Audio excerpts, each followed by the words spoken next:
Okay, so picture this for the visual edit. Okay. I want a stark, like a pitch black screen, complete and utter darkness. Yeah. And then you just hear this sharp, jarring trill of an old retro rotary phone just ringing out in the dead silence. Right. And then cutting right through that tension, there's just a sudden mysterious voice whispering, hello. Exactly. The teasers dropped. The fandom went silent. In an instant, the entire K-pop world was turned upside down. Yeah. I mean, was it a subunit? Was it a new era? The timeline was just in absolute shambles. It was really a masterclass in psychological marketing and building suspense. Welcome to StarScope K-Report. Join Eric and Minji as they ride the Hallyu wave, uncovering the biggest K-pop comebacks, shocking industry controversies, and major K-drama updates. From internet-breaking rumors to historic chart milestones, we dive deep into the world of Korean entertainment. And today we're unpacking a headline that has practically broken the internet. They're hiding a secret. IVE Wonyoung and Yujin's unseen photos. The mission for today's deep dive is to basically decode exactly what happened on August 25, 2026. So we have to talk about it. We do. And we are pulling from official statements from Starship Entertainment, industry reports from eDaily and Chosunbiz. Yes. And of course, the absolute chaos unfolding on Reddit with K-Netz and international fans. We are going to figure out what this mysterious Annyeongz drop really means for the D-divees and for the entire industry going forward. Yeah, I mean, let's establish the mechanics of this timeline first, because the execution of this drop was just, it was meticulously planned to exploit how fandoms consume information. Oh, absolutely. Midnight, August 25th. Out of nowhere, a brand new SNS account materializes. Just out of thin air.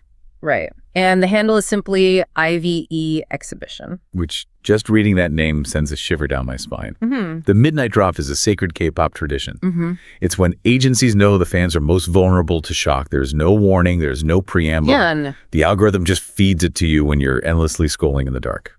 And historically, a midnight drop signals a major paradigm shift. It's never just a regular update. So they released this mysterious audio teaser. As you described in our opening hook, it featured a retro handset and these very short cryptic hello greetings. Yeah. But the audio was just the bait. It was the visual component that truly ignited the speculation. They dropped these high-contrast black and white silhouette posters. Okay, for the visual edit, I want us to flash those monochrome silhouettes right here on screen. Okay. Maybe with a heavy glitch effect. Because when those dropped, my jaw literally hit the floor. Yeah, just the outlines of Yujin and Jang Wonyoung. Right. No faces, no context at all.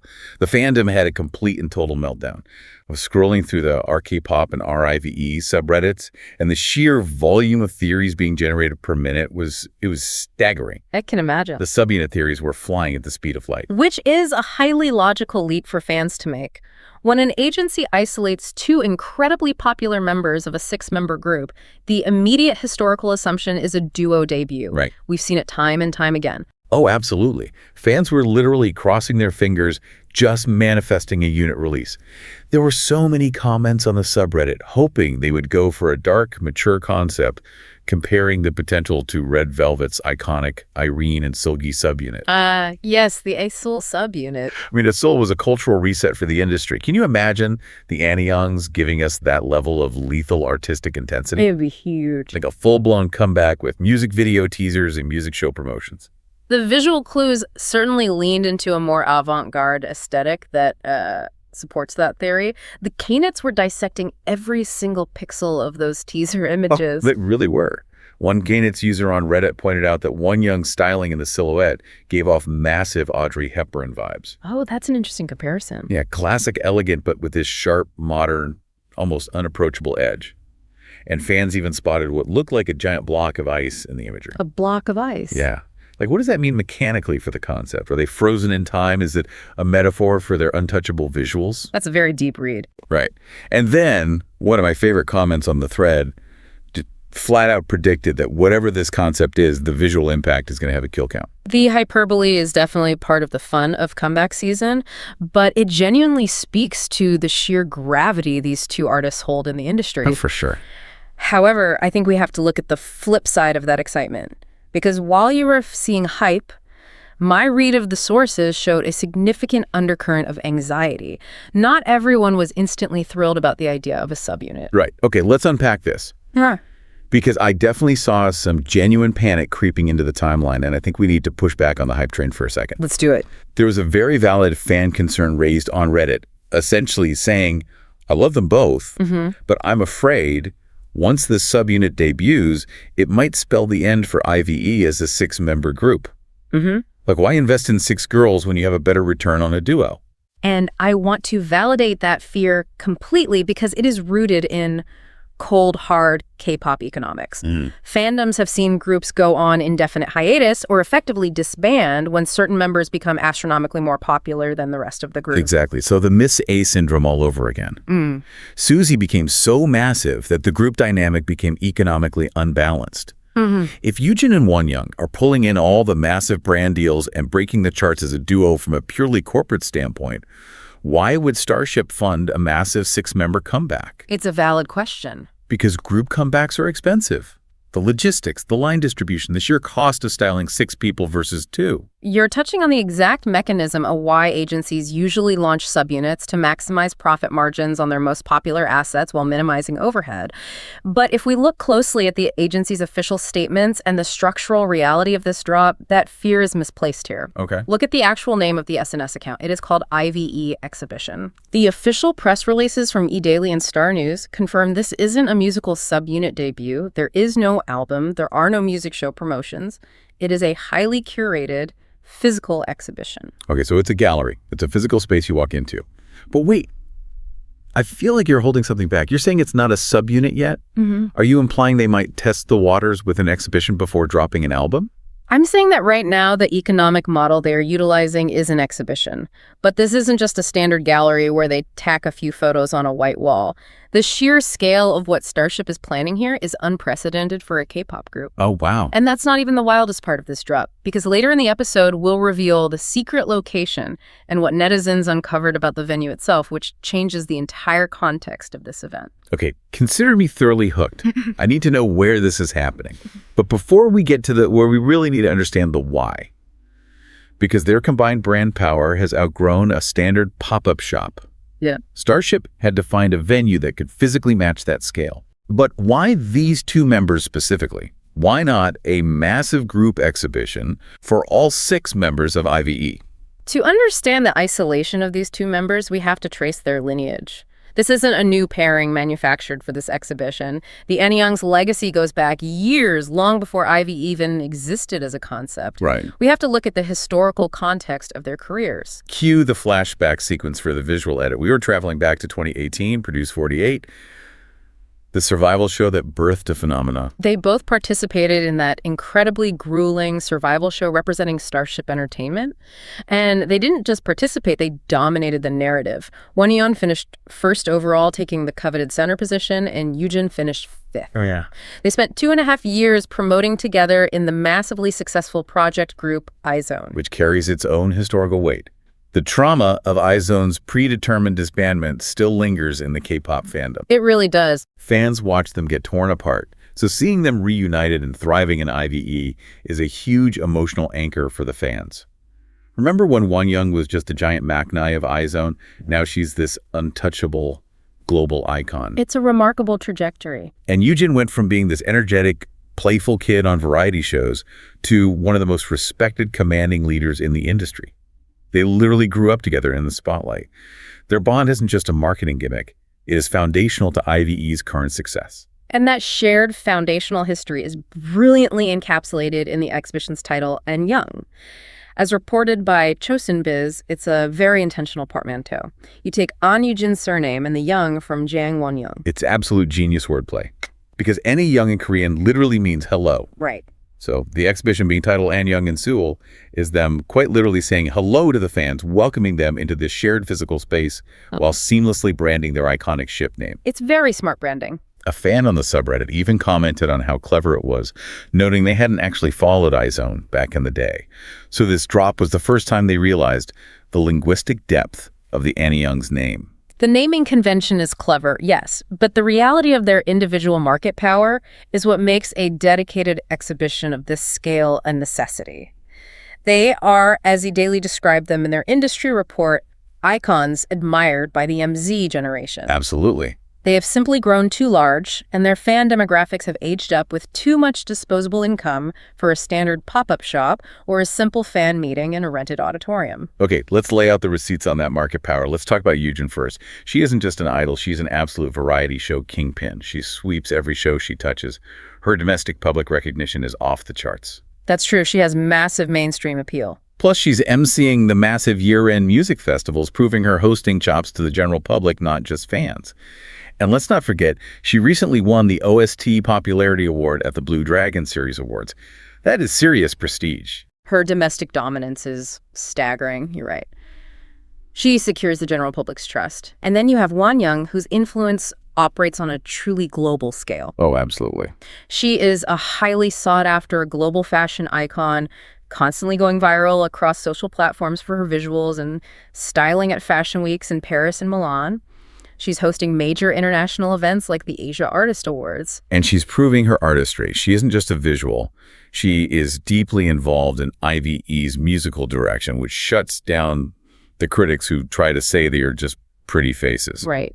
The sources highlight that Wonyoung wrote the lyrics for their recent heavy-hitting tracks like Attitude, XOXC, and Bang Bang. Which is a highly significant metric for their longevity, considering that those tracks were part of their February 2026 album Revive Plus, which achieved a perfect all-kill on the Circle Digital charts. Their musical credibility and charting power are at an all-time high. If we're talking analogies, I look at Wonyoung and Yujin like a cinematic superhero team-up. They are the Batman and Superman of the Hallyu wave. That's an interesting way to put it. You have Batman's gritty domestic dominance, with Yujin's variety show presence, and Superman's global untouchable aura with Wonyoung's fashion and lyricism. If you love staying updated on your favorites and decoding these massive comeback theories, make sure you're subscribed to StarScope K-Report. We've got even bigger scoops ahead. I see where you're going with the superhero comparison, but if we really want to understand the business mechanics here, it's actually much closer to a high-end luxury fashion house. Oh, I like that. Unpack that for me. Think of Yujin as the ready-to-wear line. She is highly accessible, domestically beloved, ubiquitous on television screens, and approachable to the general public. Wonyoung, on the other hand, operates like the haute couture line. Oh, wow, yeah. She is exclusive, globally aspirational, and often viewed as this untouchable elite standard. You need both the accessible foundation and the aspirational peak to create a billion-dollar empire. You don't just put these two at a foldable merch table in a crowded shopping mall. Exactly. You have to build them a whole museum to contain their impact. And that's exactly what Starship is doing. Their combined gravity requires a dedicated premium space.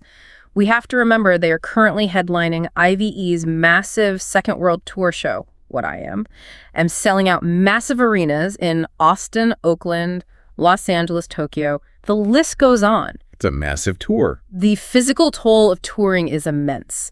This exhibition runs parallel to that global dominance, offering a hyper-localized premium experience in Seoul that generates massive revenue without requiring the artists to physically perform every single night. Makes so much sense. It's a way to monetize their brand while they are literally halfway across the world. Exactly. We are definitely going to be tracking the financial fallout of this exhibition closely. So if you want to know if HYBE, SM, or YG decide to copy this exact strategy next quarter, make sure you subscribe to StarScope K-Report. You do not want to miss our breakdown when those earnings reports drop. So let's transition from the economic theory to the physical reality of this event. Now that we understand the sheer weight and strategy of the Annyeongz brand, what exactly is Starship Entertainment hiding inside this exhibition? We have to thank the sleuths on Reddit for this one, because they geolocated the venue almost immediately. It's happening at the Seouliteum. Yes, located at the Galleria Foret, right near the famous Seoul Forest. For those unfamiliar with Seoul's geography, this is not a random warehouse. Definitely not. It is a massive, highly premium exhibition space, often reserved for high-end art installations and luxury brand activations. And the timing is certainly not a coincidence. Fans were incredibly quick to connect the dots on the dates. The exhibition is perfectly timed to coincide with Yujin and Wonyoung's birthdays, which are remarkably only one day apart. August 31st and September 1st. It's literally fate. The stars aligned for this duo. But what are the fans actually going to see when they walk through those doors at the Seouliteum? Because if I'm flying all the way to Seoul for this, or if I'm a domestic fan dropping Serious One on a ticket, I need a lot more than just a hallway of framed photo cards. And Starship knows that. According to the official statements provided to Star News and eDaily, this goes far beyond a traditional photo gallery. Yes, there will be unseen, unreleased photos capturing their diverse charms, hence the title of the deep dive today. Right. But the core economic and artistic engine of Annyeongz in Seoul is what they're calling immersive media art. Okay, immersive media art. For the visual edit, I want to show sweeping laser lights, floor-to-ceiling LED screens reacting to people walking by. Think of that highly interactive digital museum vibe, almost like a team lab installation in Tokyo. That is the exact aesthetic and mechanical comparison to make. It is designed for Davies to actively participate in the space rather than just passively observe. The agency explicitly stated that they want to provide content that allows fans to create lasting memories together with the artist using the medium of the exhibition. It's highly experiential. So why do this instead of a traditional pop-up? Pop-ups are everywhere right now. Every time a group has a comeback, there's a pop-up in Seongsudong or Uido. It comes down to profit margins and target demographics. Standard pop-ups have low margins, incredibly high logistical overhead, and they rely entirely on sheer volume, moving as many t-shirts and keychains as possible. Yeah, that makes sense. But an exhibition is a ticketed event. It allows for high-margin experiential monetization. The fans who followed Annyeongz from their produce 48 days are now older. They are part of the MZ generation with adult money. They don't just want to stand in line for a physical photo card. They want an Instagrammable premium experience. So what does this all mean for the industry? Here's where it gets really interesting. I want to pose a provocative thought to you. Are we witnessing the death of the traditional fan meeting? It's a strong hypothesis. Let's explore the mechanics of that shift. Well, think about the traditional fan meeting structure. An agency rents a hall. The idols sit at a long table. They rapidly sign albums. Maybe play a few scripted games on stage and read sticky notes from a board. Right, the standard format. It's great, it's intimate, but it's very standard. And frankly, it's exhausting for the idols. What Starship is doing here completely elevates Wonyoung and Yujin. They aren't just idols performing a customer service for fans anymore. By placing them in the Seouliteum with immersive media art, they are being positioned as individual muses. They are the literal subjects of fine art. That is a fascinating analytical leap, and the sources actually back you up. eDaily's industry report touches on this exact paradigm shift. They noted that this exhibition highlights them as individuals stepping beyond their group musical personas within IVE to expand their personal narratives into a unified spatial experience. Wow. It is a completely different tier of artistic branding. It's commercializing their aura, not just their music. You walk into the Seouliteum and you're bathed in the concept of Annyeongz. You interact with their digital art, you absorb their aesthetic. It makes the traditional pop-up shop where you just quickly buy a branded hoodie and leave feel incredibly outdated and transactional. The K-pop landscape is definitely shifting beneath our feet, and the economic model of this exhibition is just the beginning. Hit that subscribe button so you never miss a KT update when the doors to Seouliteum finally open, because we will absolutely be analyzing the fan footage that comes out of that venue. I am genuinely pacing my room, waiting for opening day. The FOMO is going to be absolutely fatal for international fans who can't make the trip to Seoul. It really will be.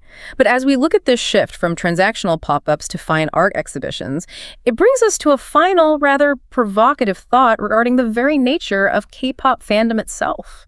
We have to ask ourselves, if idols are increasingly elevated to the status of untouchable muses displayed in digital museums, what happens to the parasocial relationship? Oh, that is a wild thought. Because the entire foundation of the Hallyu wave was built on the girl next door or boy next door intimacy. The idea that your bias was approachable. They did live streams from their dorm rooms eating ramen. But now... Exactly.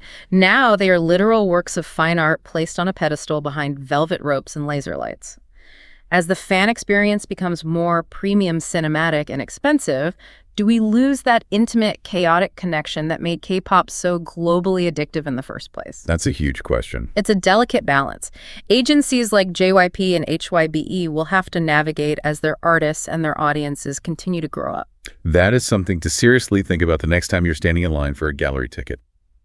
You've been listening to StarScope K-Report, where Eric and Minji bring you the stories shaping K-pop, K-dramas, and the global Hallyu wave. Thanks for tuning in, and don't forget to subscribe for more stories that keep the stars shining.